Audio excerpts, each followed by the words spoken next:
G'day everyone, and welcome to another edition of No Guts, No Glory. Yeah, podcast From Marshall Street Studios in beautiful Melbourne, Australia. Bennett Ferguson opposite me. Yes. The mastermind of this podcast, the brains and the brawn. I certainly wouldn't go that far. It's a Does combined gets effort the here. whole thing at me. No, you do, man, because I'm just that lazy cunt who just comes in here, sits down, who does fuck all but just flap his gums and talk shit. Perfect. Give the So people what they want. You know, you do everything, man. That's remember I told you to start, man. I had an idea. I said to Ben, I got an idea. I want to do this podcast. I want to do this thing together. It'd be really cool. But I'm telling you now, man, don't ask me to do shit. I'll promote it. I'll share. I'll tag it. I'll do all that shit. But when it comes to the technical stuff, the back end stuff, because I know dick about that stuff, I said no. I'll let you. So that's why. Perfect. You know, Yeah, that's it. That's how great things work. Do what you do well and find someone that complements you to do what they do well. I don't even know if I even do this well, mate. Well, at least you're the looks. You can be the looks of the podcast. No, I don't know, man. Look at that fucking mop on your hair, man. Yeah, it's getting That's all good. What do you use for that shit? Like, Just hairspray and a straightener. yeah, I think the glue once upon a time was considered. Yeah, a bit I've done thing. that before. I've tried some PVA wood glues back in the day when I was younger and had a fucking mohawk. There's dudes used to do like the Liberty spikes. It was like a mohawk with spikes. Yeah. And you'd get like PVA, you'd put wood glue through it and then get the vacuum cleaner and fucking suck it up and just go Oh wow, and spike it up. that's how many hours of that shit? How long does that take for you typically? Like, you know, 7 minutes, yeah. 5 to 7. That's good routine, Yeah. Nah, it's fuck all. It's a lot easier than dreads. mate. In 7 hours, I can shit, shower, shave, and probably even rub one out Yep. in 7 minutes. It's efficient. You know, You're you got to good be, at man. what you do. As I get older, see, here's the thing. As I get older, my time on this planet, I mean, no one knows when the expiry date is, right? But as time goes on, I know that the percentages get smaller and smaller. So I got to cram more and more in, man. So I got to learn how to sleep fast and everything, you know? Yep. So that's a skill I developed. But anyway, mate, good to have you out here again. Nah, thank you. Thank you for coming out. It's been good. It's our third podcast so far. Yep. And it's been fun, man. I just seriously, dude. There's nothing more fun than just we're living in this time and space now, in this age in history where you can just for no money, seriously, you can just get a mic and some software, sit down, get your message out, talk. You know, whether it's shit or serious or informative or entertaining, enthralling, all of the above. Yep. And do this now, and it's so amazing that we can do that in this day and age. This shit was like Star Trek for me back in my day, man. It's It's moving so quick that the stuff that only industry only people, or whether it was music, TV, film, the gatekeepers, they held these little powers that you couldn't send your message to everyone if you wanted. Now you can just put it straight up. It's awesome. I love that. It's one of the great things of the internet. One of the many, many great things about the internet, and particularly for artistic creatives now, is the fact that you have a platform where you can just put out content. And sure, there's a lot of noise and there's a lot of shit out there that you probably have to sift through to get to the gold. But the fact is, man, now anyone that's got a creative bone in their body, they've got something they want to share, they want to express it, they can do it, they can get it out, boom, YouTube, Instagram, Facebook, website, whatever that platform or medium is. And it's fucking great, man. It's fucking awesome. Yeah, I love that shit. And it's free. Well, yeah. Oh, well, for the most part. Well, to have an account and to post, Yeah. Facebook, Instagram, YouTube, these things are free. Yeah. So listen. Let me ask you, because you're really savvy when it comes to all the media, to social media. You've always been pretty on top of it. Did you learn how to do it yourself, or did you instill, or did you find people to help you out, or did you take a course like? Both, all of the above. A lot of learning yourself. I started off before we launched Marshall Street Studios, before we actually opened the public. I was running the socials on that to build it online before we opened physically. Before that, to kind of learn the platforms, I went in. Virtually was a lot of learning. Just online learning, what are people doing, following other accounts, seeing what people were doing, who was running good accounts, what were they doing that was different to people whose accounts I thought weren't doing as good. Then I went and did it for a couple of small businesses like cafes and shit like that. And I basically just gave them the offer. I said, I'll come in, I'll build your socials till X amount, whatever it is. I'll do it for free. but if once I get you to there, then you back pay me. So that just gave me a chance to kind of learn it in different industries. Now that is a very, you know what, I haven't heard of that approach before, and I think it's so cool. Like, that's a great idea, actually, for someone that was trying to get in somewhere. In fact, I was talking about this with my daughter today over lunch, and we were talking about pricing and setting a structure of a fee, especially when you're new and you're unknown. And my daughter, works with TV and editing and she's a videographer, so cool. and so directing and videography and editing and all that that's her jam. So it's a bit different to music, because I said to her that I always get paid up front or at the end of a job. Nothing, not even MP3 releases the place. But for me to do a job on a good day, if a mix is good and I know what I'm doing, which I should be by now, I should have a track banged out in 15 minutes. Yep. Ideally, when I'm just kind of focused and doing my thing. Let's just say for shits and giggles, 30 minutes. Yep. Just for shits and giggles, yeah? Yep. And so unlike the video world where people want to see things progressively as they're working, to see if you're on track and things are going well, that doesn't apply to me. But that idea, though, of yours, man, I'd never heard of that, but I think it's so fucking cool, where you go, right, I'm unknown, but when I can get you to a certain point, and that's when you get your metric up and your KPI up, because then all of a sudden that's where the value is. People go, Correct. right.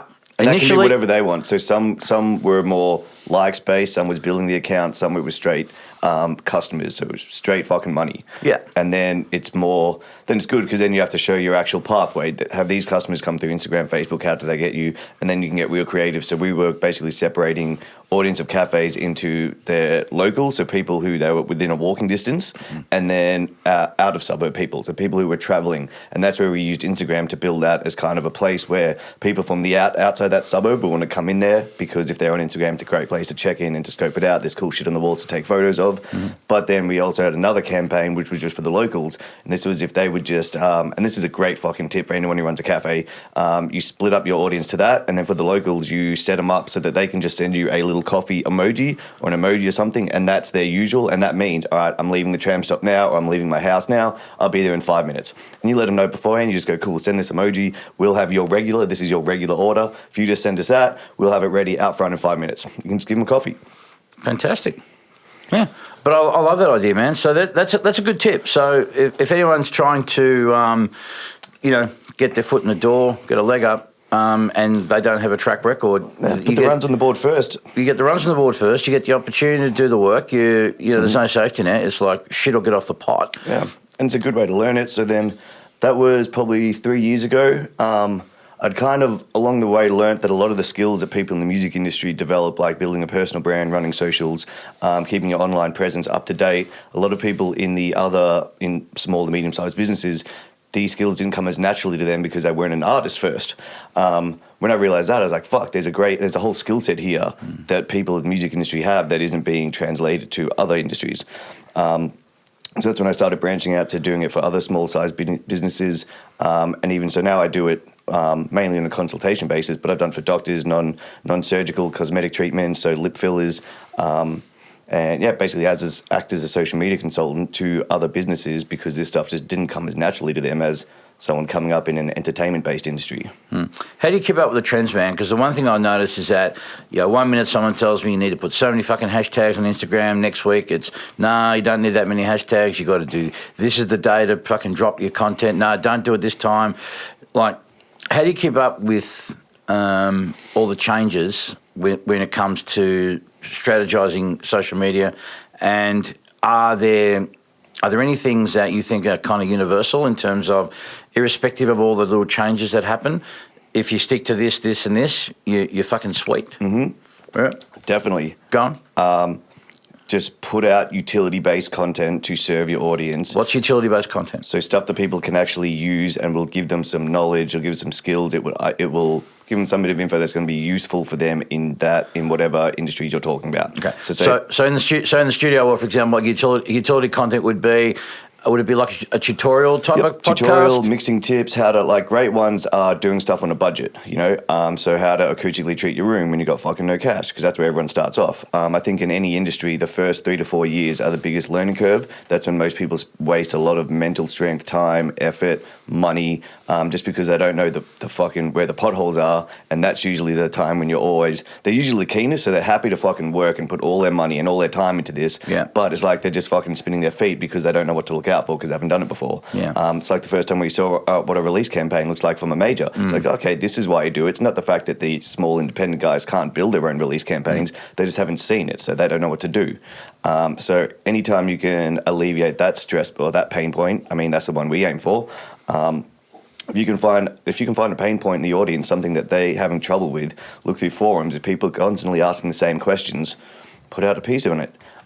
In terms of keeping up with how things change, I mean, really, it's just the underlying trends that make people successful on all platforms of social media are just storytelling. It's just putting out content about what you do, showing how much you fucking love what you do, that you're good at it, just becoming known as an expert in the industry via video, audio, pictures, and written word.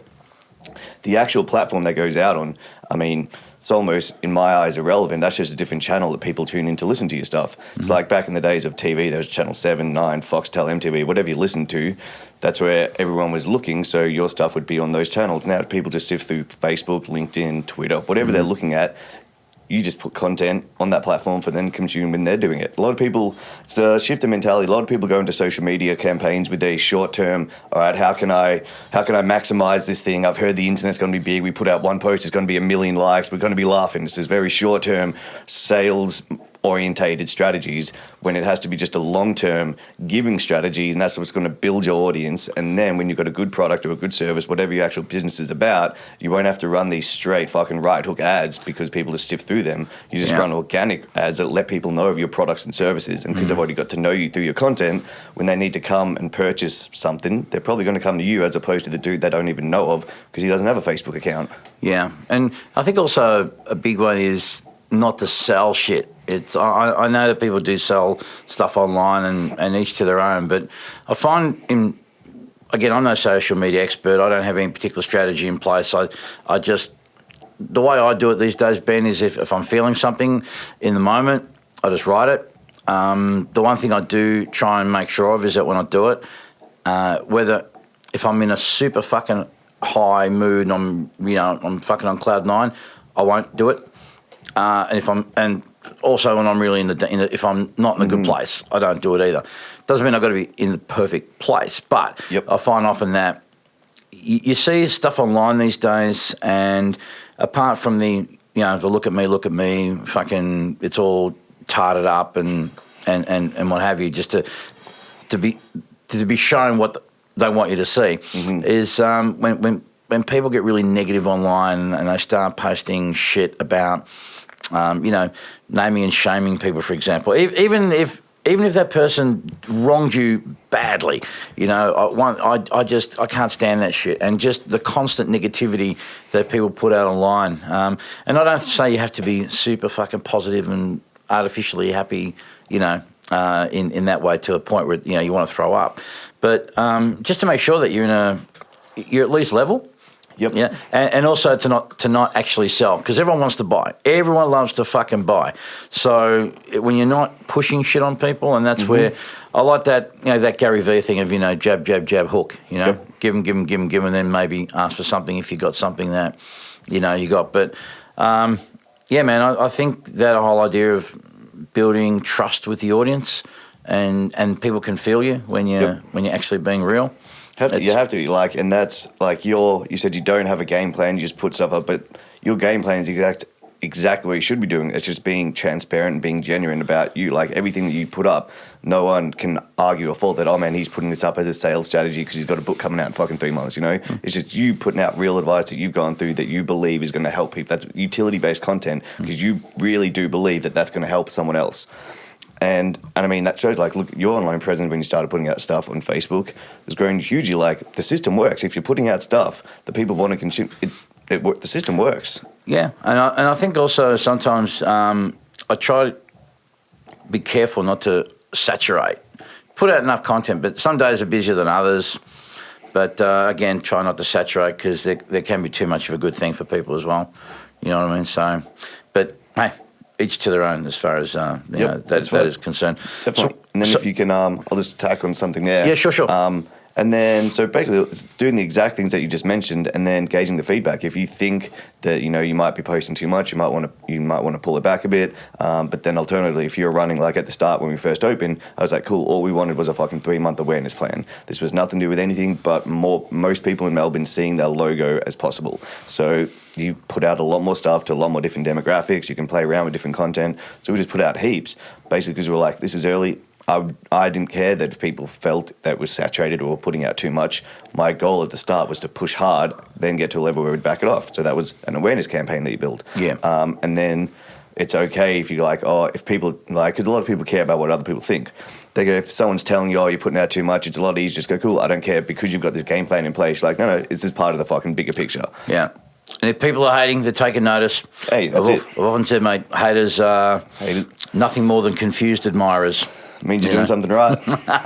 So, and if they are hating, man, something's working because they're paying attention and they're following you, and it's actually a good time to drop in our email. So, so we're talking about social media, but again, if people got questions about socials and any particular questions about it, they can drop us a line. And what's the address there? Send it to No Guts No Glory Podcast at gmail.com. Also, you can just drop us a line through our Facebook or Instagram, just No Guts No Glory Podcast. Is that a hashtag now? Is it No Guts No Glory Podcast or is it No Guts No Glory? What is that hashtag? Hashtag? The Instagram's at No Guts No Glory Podcast. Okay, and then because I've just been putting hashtag No Guts No Glory. Is that all right? Is that cool or no? That's just hashtagging something. So you would have been just putting that as a hashtag. Yeah. Is that so? All right. So I'm going to ask you a question without notice. So today I tried to share. You put up something on Insta today, and I tried to share it. And I wrote some text. I don't think it got through, but I put the hashtag of just No Guts No Glory. Is that good for us or no? That's good for us, but it's good in the long term. So basically, what hashtags are? They're like folders that Instagram keeps pictures in. So say we put this up, say we take a photo here and we put that up, hashtag podcast, and that means when other people scrolling through Instagram, so someone on the other side of the world, this is how you get natural discovery on it. If someone in America is interested in podcasts, and you can search hashtags now, so they say they're going through the search feature and they type in hashtag podcast, they're now searching through all the pictures that people have put up, hashtag podcast, because there'd be a fuck ton of those, eh? Right. Correct. So that's why you can now, but then you should narrow it down. Yeah, so you can have, so we do 3 ones. There's super broad ones, medium ones, and narrow ones. So you might have a few hashtags that are super broad, 1 million plus, and then you might have some other ones that are narrow, like, under 5,000. By using the combination of hashtags, it means that your stuff is going to get archived in a whole lot of different folders or different buckets for people to find. So it's good to hashtag it No Guts, No Glory, but it's because it's basically putting us in a folder. So if you're thinking, if there is a random person using Instagram and they wanted to look up pictures that they thought were No Guts, No Glory, that's where ours would be stored. So you want to tag us in it at No Guts, No Glory Podcast, and then in hashtags, you just hashtag anything that you think is relevant to this picture. Right, okay. Got it. All right. Learn something new. There you go. Learn something new every day. Something every day. So what's been happening here at Marshall Street, man? What exciting projects you guys been churning out that you are at liberty to talk about without losing your life or without the brakes failing on you as you drive home tonight? Well, we had Raya in here this week. So I recorded her EP, which is going to be out the end of September, which is big, sounding super dope. We just dropped a film clip for hers on Friday as well, or Thursday. So there's a new track, Boss, that's out on Spotify, clips out on YouTube, Apple Music, wherever people stream and listen to music from. Again, make sure you tag it all here, mate. It'll be everything in there. Put it all in there so those motherfuckers can check it out. Yeah, but Claraya Boss, so new track Boss is dropped. We've got her EP on the way. Lots of cool things coming from her. She's got some fucking big tracks. Where'd I go? Went to Palace Thursday, so Junior from AU Dollars, they run night every Thursday. It's 1 a.m. cypher, like a hip-hop night that's building pretty well in the city. That's super dope. Hip-hop's just kind of, hip-hop underground, under the surface is just brewing. It's just brewing. There's, something's going to blow soon. What do you, how long have you been into hip-hop yourself? You've always for as far back as you can remember? You've been into hip hop? Yeah, I was been into kind of all sorts of tunes. I mean, back when we lived in America, MTV was pretty much what you got all your stuff on. So whatever was big on MTV in the late 90s, I was into, like Blink, Sum 41, and then that's when I got into Eminem. So hip-hop from back then. Then when I was like probably 15, 16, 17, lent on more punk, a bit heavier, Rancid, The Transplants, anything Tim Armstrong did, kind of punk bands like that. But it's always been there in the background. Then 2010, when I got back into when I got into DJing, got back into it heavily. Then that's when I started making Oz hip hop, and so I got into the Australian hip hop scene. But no, always kind of listen to everything. Punk and hip hop are usually where I end up back to. Yeah. What do you think of the whole thing of Australian MCs rapping with an Australian accent, as opposed to the guys who are trying to pull off the American style of accent? Well, you got any kind of take on that? I think if anyone's putting on an accent to try to pull something off, I think they're already missing the point. I think what you sound like is what you sound like. Yeah. That's a lot of the part of whether you're going to be a fucking successful rapper MC. Like, listen to Nas's voice on Illmatic, man. Like, there's a fucking once-in-a-lifetime voice. That's why I could say the things he just said, and they were so powerful. You know? So if you're putting on accents or you're trying to change, I think you're kind of missing the boat, that you want to... Your voice is what defines you. Like, that's why the lead singer's voice is what makes or breaks a band. Like, fuck, the Red Hot Chili Peppers wouldn't be what they were without a fucking lead singer like that. Like, this dude's voice matters. So I think if they're covering up or they're trying to copy stuff or put in another accent because they think that's going to fucking get them to blow, I think they're just kind of chasing their tail and have missed the point. Yeah. I remember I did I think I did Australia's first Australian hip hop compilation album back in the day. It was called Rock the City. It was 1995 or 96 or something like that. So it was... Who was on it? Do you remember anyone? Lazy Grey, Bias B, Prowler. Yeah. Just from the top of my head, just who else? Yeah,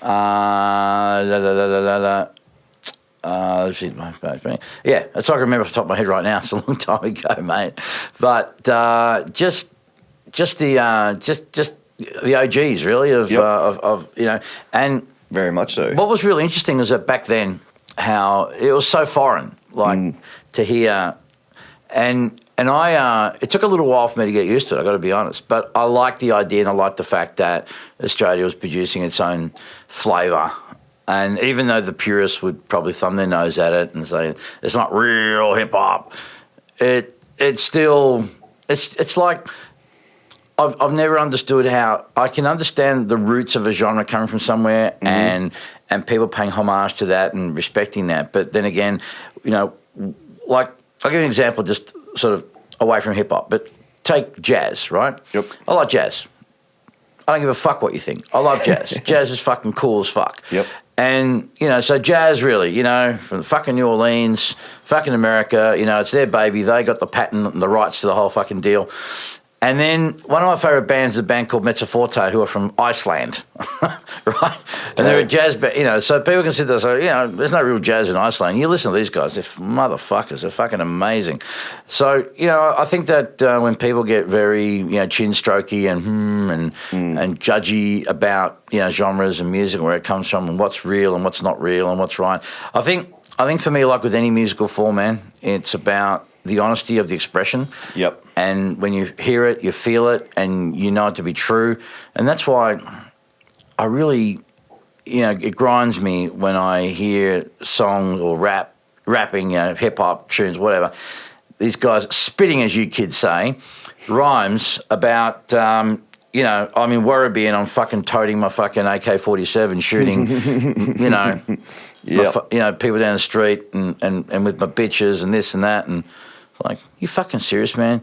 You know, you kids in Werribee, you know, for those who don't know, Werribee's western suburbs of Melbourne. It's a sort of lower socioeconomic area, but I've got to hang out with a lot of kids in there just doing different programs and shit from, you know, disenfranchised youth and whatnot, and they're cool-ass motherfuckers, these kids.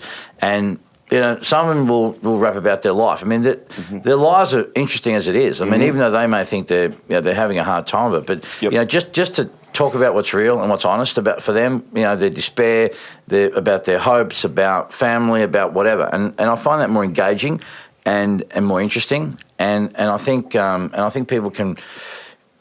Let's face it, it's Australia, mate. You know, we don't gangbang here. You know, there's crime and there's a few people, you know, shooting up and trying to fucking, you know, they watch fucking Tony Soprano and fucking Scarface and they go off and for the night they're going to fucking do their best impersonation. It's not crack on the streets. It's not. You can't just buy. I mean, like even if you wanted to, you can't really just go out and fucking buy any good fucking cocaine here. You can't grow it. We're in the middle of fucking nowhere. Yeah. So yeah, things like guns, fucking crack. These things are heavily regulated. But even coming on back, I think you nailed it. Like in terms of whether it's the accent, I'll bring it back. Your comparison there from jazz, I'll bring it back to hip hop. I think the reason there was this kind of people questioning, you know, the Australian accent on hip hop and Oz hip hop. You know, I think even back, we were with Obese in 2015, and there was a sense of, you know, the Oz hip hop guys and then the other people doing American hip hop in Australia. But I just look at it in terms of like, man, like everyone knows where the fuck hip hop started from. Like unless you're in New York, in the Bronx, when it was there, like you can't claim that title. Like we know that. But I think all the Oz hip hop scene guys are doing, they were just seeing this art form that was born in another country, listening to it, interpreting it, and then putting out their own version of it. You know, and I think it's when people kind of go, oh, well, it's not hip hop because it's not like this. Like, well, they're just using hip hop as their art form to say where they came from. You know, in fact, I think the fact that they're not trying to be like where it started and they're not talking about fucking, you know, guns and shit, it's because that's not in their actual backstory. You know, it wouldn't be coming from a truthful and honest place if they were fucking writing tracks about that. So it's kind of like the double dead short that people don't like it because it's not where the fucking origins and shit were like. But it's kind of, if they faked it to try to be like that, they wouldn't. I don't think people would like it either. Yeah, I also like the idea that apart from way back in the day, it was storytelling, you know, and a narrative, and a time, you know, document a time of what was going on for that person around them. You know, there was a social element there, just talking about the times and what was happening. But I really like the idea though of how, you know, instead of that hip hop was also used to bridge rival gangs or rival parts of the city, you know, by having their, you know, battles, and so they'd be able to. I think that was such a better and healthier way to resolve things. Of like, you know, okay, right, rather than try and kill each other, let's just battle, let's just freestyle, you know, or let's just break and you know, and do that. And to me, I just think that was a far better way. I'm sure there are competitions and things going on, but it's a far better way to resolve your differences rather than, you know, your mother wears army boots and she's a hoe and, you know, and whatnot. Definitely, 100%. And whatnot. So in hip-hop, have you had much to, like yourself, have you made beats before? Have you actually tried to rhyme? Combination? No, I never rhymed. I was producing and DJ for DYE Notice High, and we did that for about 7 or 8 years. Then finished up in 2017. We did the Butterfingers tour. That was our last real fucking jam. But yeah, I got into that in 2011, the production side of things. Which was good. It's good as any, I guess, producers know. It's once you open that fucking can of worms, it's like it's a monster. You can do it like fuck up. Even I look back on times when I did it, like for those years, I'm like, man, I just scratched the surface. Like you can go so far down the fucking rabbit hole. Same with the mix engineers. You watch mix engineers who, you know, have been doing this all their life. You're just like, fuck, man, the level these guys are at and how tuned there is and what they know. It's fucking incredible. You know what I found also really quite amazing is that, okay, so hip hop is, shall we just say, traditionally associated with blacks, okay, and African Americans, and yet in the hip hop world, some of the biggest producers and biggest mix engineers are white guys. You know, you hear about guys like back in the day. I mean, you know, even though Scott Storch wasn't just a hip hop producer, but he does some of the biggest hip hop. He's a white Jewish kid. You know, I was just talking today to a guy called Craig Bauer, who's going to be on my next podcast, and he, you know, he did Kanye's big albums and stuff, and there's not a lot of hip hop, and I've never. No one's been able to answer the question, but I find it interesting that a music that comes from that culture that's rooted there, where, you know, how does a white person get into that mindset, or, you know, get into that sensibility and sensitivity of, you know, what was a black man's art form and make it amazing? And why is it that it's, you know, like, I mean, Herb Powers is Herb Powers is a mastering engineer, black guy. You know, who's obviously done a lot of hip hop records himself, but it's just intrigued me how it's been white guys. Now I know we know the white guys run the business and they're the baddies, boo.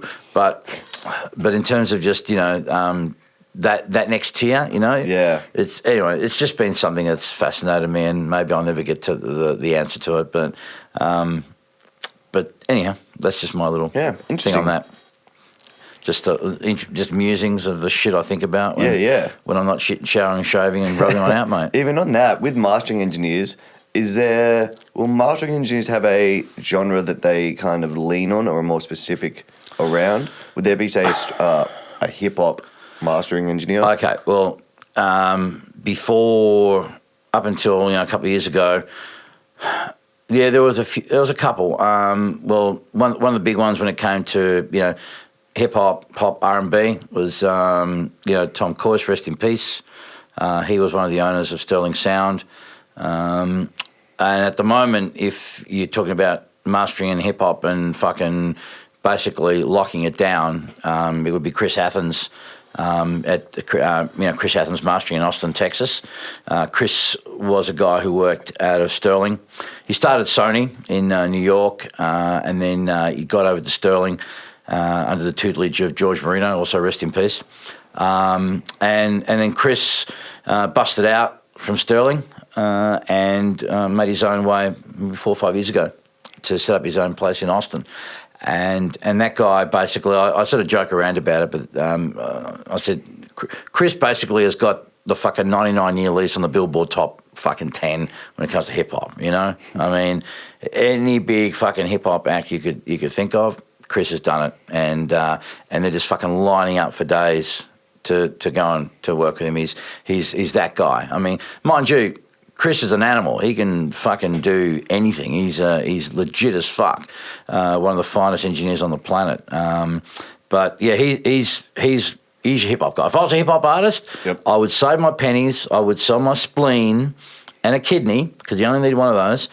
And just I would. I'd even if I could only afford for him to fucking master one fucking note of a bar, I go to Chris. He's your main dude. There you go. So yeah, to answer your question, they exist. Those kind of guys, and sometimes it's not usually by design. I mean, maybe some guys have a particular affinity to certain music, and they say, look, you know, I'm right into that, and they maybe network within a scene and they get known, and you know, more importantly, they have a good ear for it and a real connection culturally to the music, and they're immersed in that scene, and so, you know, it just kind of rubs off.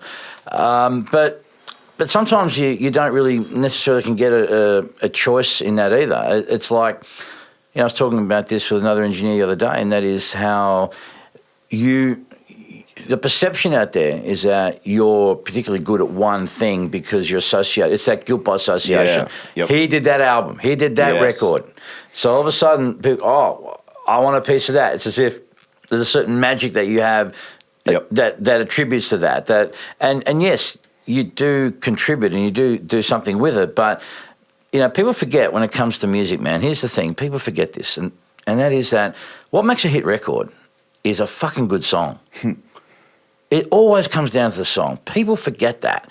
So give me a good song, give me a good arrangement, then have a good recording and a good mix and a good master, and you're onto something.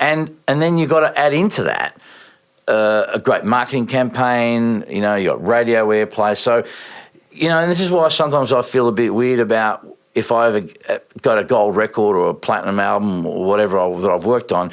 It almost feels not embarrassing. I mean, it's great. Don't get me wrong. It's wonderful. It's beautiful.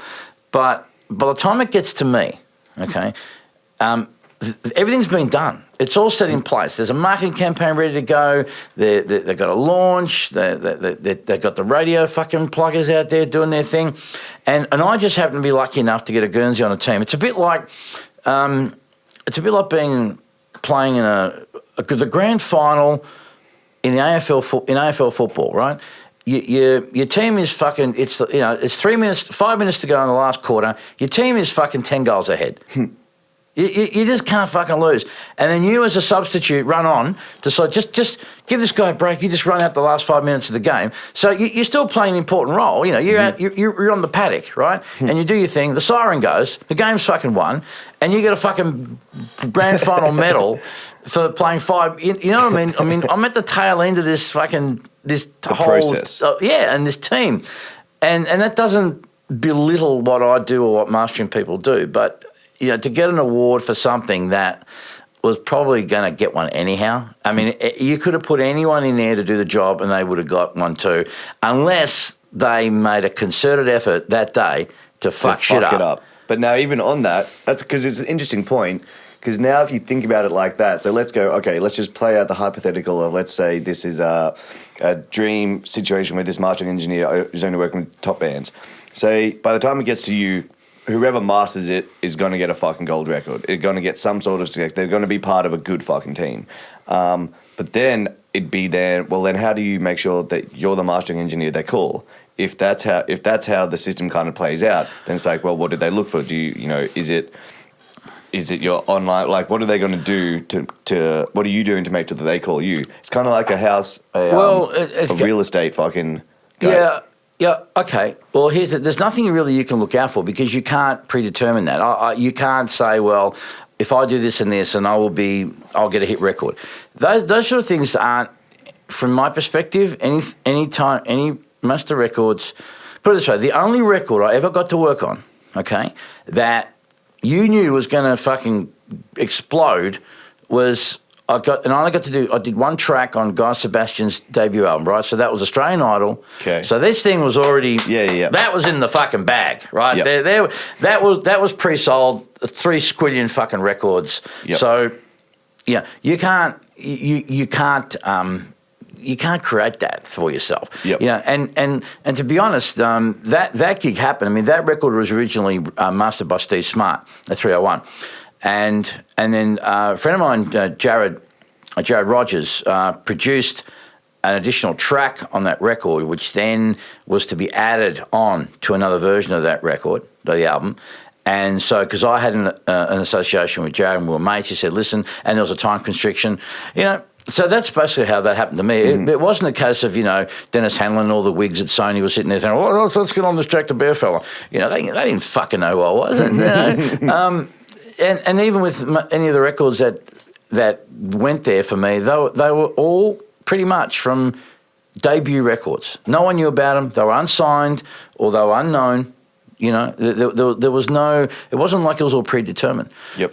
And you can't look ahead and think along those lines about whether you're going to get a gold record or shit like that, man. It's these things are like the lovely bonuses of the job. Mm-hmm.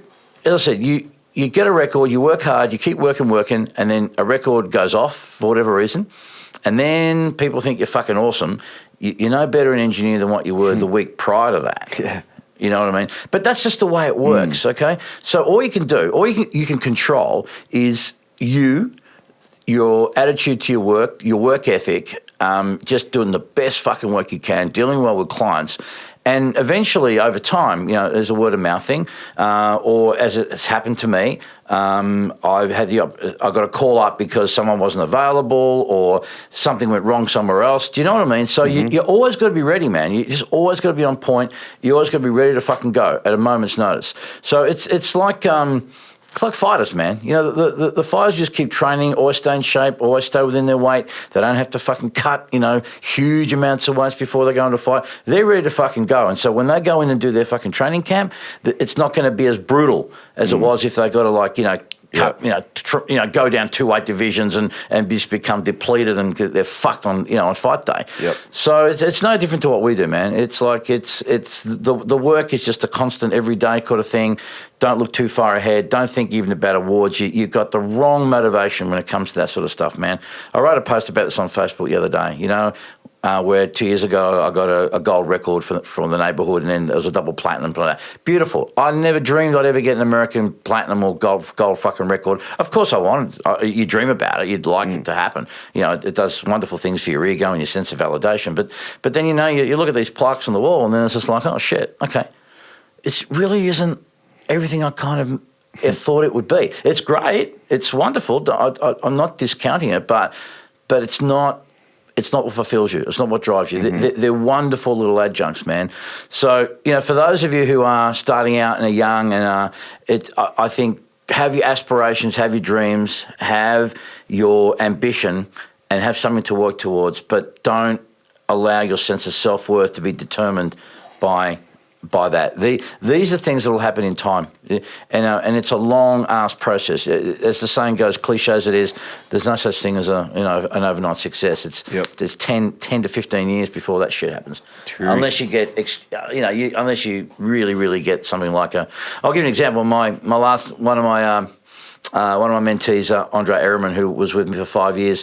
I mean, that motherfucker, you know, fell straight out of RMIT. And mind you, you know, ducks of his class, just extraordinarily talented kid, beautiful soul. And, you know, fucking lands, you know, doing the Chet Faker EP, you know, 12 months fresh out of school. And that record just went gangbusters. And from there, he became the fucking darling of the scene. And, you know, fucking all the shit that was on Triple J back then, Andre, you know, was fucking all over it. So, you know, I mean, he earned his way there. I'm not, but those are exceptional cases. Yep. Yeah. Yeah, definitely.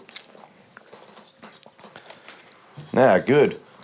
But I think even coming into that, you kind of answered your own question there in a sense of you're like, well, by the time you get to the process in you of hiring the mastering engineer, you know, everything's already in place. But all the other little things of that you just mentioned of how to actually gain clients. So it's going networking, word of mouth, having people being available. If someone calls you, got a last minute gig, cool, rocking up, doing a good job, getting it back to them in a timely sense. Like all the other little things that I guess people look for the shortcuts to avoid. They're the stuff that just builds it, which means you get the phone call at the end of the project or when the track's done. It's like, cool, we need someone to fucking master it. Who are we going to call? Yeah, I still think that you can't necessarily. I don't know quite how to answer it because I still come back to the point of I don't think that you can predetermine that. I think the way you get the call is by just doing the work. How do you get most clients? Sorry? What's most way of clients find out about you? Word of mouth. Word of mouth? At least I attribute minimum 80%. Right. Always been that way? Has that kind of changed over time? It kind of built over the years, man. I think that since I started my business, so when I started in 1991, completely unfucking known. I've been overseas. No one fucking knew a bar of shit. I just basically just did the grind, man. I was just banging on the doors, letting people know that I was around, doing the odd free gig, and just making myself available. But it was also around that time, man, where I had, I don't know about an edge, but I guess maybe you could call it an edge, was the fact that I was switched on to and owned a digital audio workstation called Sound Tools, as it was back then, and then Sound Designer. So just this is a two-track editing recording system that was used to be able to chop up, because DAT tape was the format at the time. You couldn't razor blade a fucking DAT tape. It had to be done on hard disk. And so I had some experience with this, And so I managed to get myself one and put myself out there as a guy who mainly doing editing. I mean, it was just predominantly my main role was just telling people, look, man, I've got a rig. If you want me to edit, I can do cut you down a 7-inch single from your album track. I can grab all these different DATs that they had with different mixes and compile things, which then went off to mastering. This before I actually could get outboard gear. It was. Just getting myself out there, man, pressing the flesh, kissing the babies, doing the press conferences, all that kind of shit. No different to what it is now. And then and again, man, I think it probably took, I reckon maybe 10 years or so. It really didn't start to click until 2002, 2003, 2-3 years into Sing Sing. Okay. And that's when things started to sort of, take off and the word of mouth started and whatnot, Cool. So, but we were talking about social media before. I think marketing's important, awareness, branding, all that shit's all fine, but nothing beats word of mouth, man. Because again, we come back to this point where everybody loves to buy, no one wants to be sold to, and so it's like when one of your fucking homies says, "Hey, go fucking see Ben. He's the shit." Then all of a sudden people go and there's this sense of like confidence, and that's what you're selling people. They're confident in the fact that, this guy knows what he's on about. Then it comes the matter of, do we click? Do we get along? Do we have musical empathy? Do you actually get me? And then if the feel's there, then fucking, and then you're on. And you can agree to a pricing situation. Boom, you're in. So I love the idea of word of mouth. Myself, man. I mean, how many times have I rung you? Hey, dude, do you know someone that does this? Or you know someone does that? It's something that trust is everything, man. Trust is your greatest currency. So it's about building trust, but it takes time to get that. And mind you, it takes no time to fuck it up. No time to fuck it up. Because here's the deal, man. Good news takes a long time to get around. Bad news travels fucking 10 times fucking faster, and it's usually embellished 10 times more. And as Winston Churchill said, mate, lies travel halfway around the world before the truth gets its chance to put its pants on. Yeah, that's very true. So even on that, you just mentioned pricing. I think probably getting to the end of it, but we covered some cool things. Just cool. A quick thing with pricing when it comes to clients like that. Oh, sorry, can you mute that out? That's the beautiful thing. I have a separate mic. Yeah, we can. Yeah. Go on, man. Now, with pricing, what's your thoughts on discounts? Do you have a discount? Because even just for me, coming from, I don't discount. These are... Well, it's something I told my daughter before, and I've said it a million times, and I'll fucking say it until my last breath. People value you the way you value yourself. So by that I mean, if you're even new, okay, so if you're new and the question is, I'm fucking new, I'm just getting started, how do I price myself? How do I take care of that? First thing you want to do is do your homework and just have a look at what's out there. Now, everyone's different, but there are sort of comparable. You can find something that's kind of comparable. Remember, everyone's unique. Every studio is different. Every engineer is different. They may be similarly equipped and similar kind of experience, but at the end of the day, you as an individual, as the creative, as the craftsman, as the artist, are unique, all right? But you're unknown. So have a look at what's out there in terms of your newbie kind of range. Establish some kind of maybe an average, have a look at what's kind of top, within range and start there. And allow yourself a little bit of room to negotiate. Because even myself, man, I'm always fucking having to negotiate price. Sometimes you go in at a price and people say, yeah, that's fucking great, but, and I shouldn't say always, but more often than not, certainly more than 60% of the time, it usually turns into okay, well, can you do it for this, or can you offer that, and it becomes a little bit of back, and be really clear when it comes to what you're offering people, because the subtext to, I'm not sure, or can you do it for this? What you've done wrong is you haven't explained fully to the client what it is you're offering. Yep. Right? Because everyone values things differently and has a different perception of value. So until you fully explain what it is you're offering, not so much why, but just what you're offering, and put it out there, make it really clear so that people understand, so the reason I'm paying this much is because they're going to do this for me and they're going to check that for me and all of a sudden people can put these and calculate things in their mind. So discounts is an interesting one. I don't necessarily believe in sort of telling people this is a discounted price. I think that everyone's different. It's always case by case basis, and I think you just kind of come to a price and say you come up with a mutually agreeable figure, and that's the price.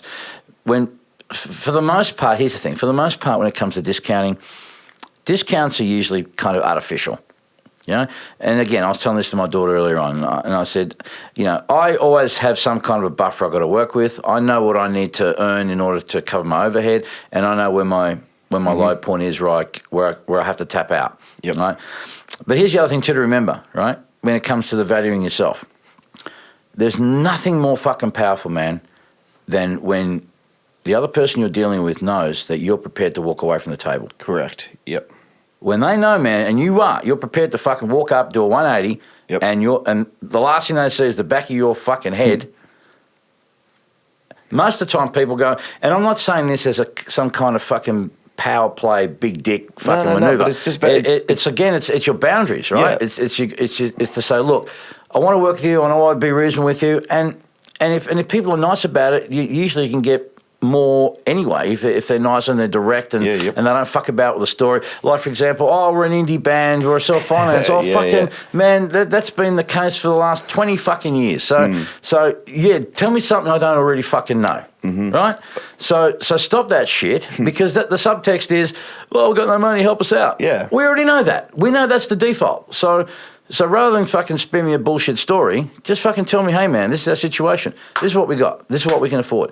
And if you're nice about it and you're direct, and if I like your music, which more than likely I probably will, and you're cool about it, then guess what? You got a greater chance of getting me at your fucking price or closer to it. Yep. Yeah. Definitely. So when setting your price, kids, do your homework, find kind of what an average is. Find your way of a point of difference. And remember, the point of difference always comes down to service. Find a way to differ yourself from everyone else, which usually comes down to care factor. Mm-hmm. Care factor for the client. Yep. Don't be a doormat. Don't be a bitch. Don't fucking, do things that later on are going to make you feel resentful. 100%. And, but kind of know what you're prepared. The good negotiators are the ones that give away stuff of least value to them. Yep, but most value to others. Most value to the others. Yep. Yeah, definitely. So and be super clear when just setting up expectations from both parties about things. Like, a lot of times, especially with videographers, but in a creative field, there can be a sense of, this is back and forth, and this is because it's just subjective opinion of, I think this is good, but versus yours. Yeah. So just setting up expectations of both parties, especially clients first. With videographers, I'd recommend setting up a contract, just having a base contract that just outlines revisions. So it just makes it clear. It goes, cool, this is the video. You've got 2 revisions. Make your revisions clear and thought out. We're going to go through this process twice. After that, you have to pay per hour per revision. But if you've said all this out and super clear, then I found there's a lot less pushback. There's a lot less, but you go, no, we spoke about this. Like, you get 2 revisions. I made it super clear. We all sat in the room, let all party know all responsibilities and all expectations. And I found that come the end of a job, there's a lot less of those situations where people like they owe money that they didn't think they were going to have to spend, or they didn't get there's all those little things that just dwell underneath the surface are alleviated by having that uncomfortable conversation early. So let everyone know this is how the process is going to be. If you don't like it, that's cool. Go to someone else, but this is our process. And I think by sticking to that and prices, I think it's just showing that you value yourself. Like, by being able to walk away from a client who isn't prepared to pay your fees, going, cool, I value myself. This is why I price myself there. It's like, fuck, you can't walk into an Apple store and negotiate the price of a fucking Apple computer because they value their product. Yeah. Apple goes, we know we're giving you something good. This is our price. If you don't want it, that's fine. You can buy something else because they know and they believe in the value that they're bringing to the table. Yeah, absolutely. And just don't be afraid to say no.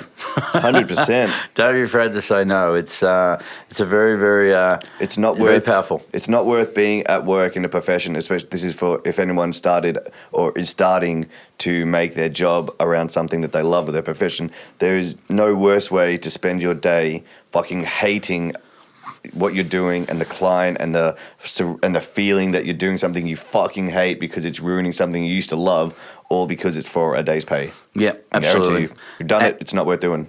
and get paid up front, or at least 50% down. 50% deposits, have contracts. I don't believe in letting anyone fucking leave with anything. It's like, mind you, it's not the way what I say to clients, but I like one of my boys, Shawnee B, at a track, and I like it. But the policy is, fuck you, pay me. You know? And that's it. That's it. Right. Well, I think on that's about the end of the podcast. Awesome, sick, beautiful, love it. 3 down, mate. Done. Awesome. 3 down. Thank you, everyone, and we will thousands to go. We'll be back again next week. And just once again, again the Drop us an email. Anything you want us to cover, talk about, chat, music industry related, business related, anything like that. Yeah. No Guts No Glory Podcast at gmail.com. Hit us on Facebook at No Guts No Glory Podcast. Instagram No Guts No Glory Podcast. Beautiful. All right, mate. Done. Bennett Ferguson, I love you, motherfucker. You're awesome. Jack the Bear, right back at you, my man. Thanks, man. It's been a great podcast. Done. Thanks, everyone. Next week. And please, everyone, be nice to each other. But more importantly, be nice to yourselves. We love you. Catch you next time. Peace.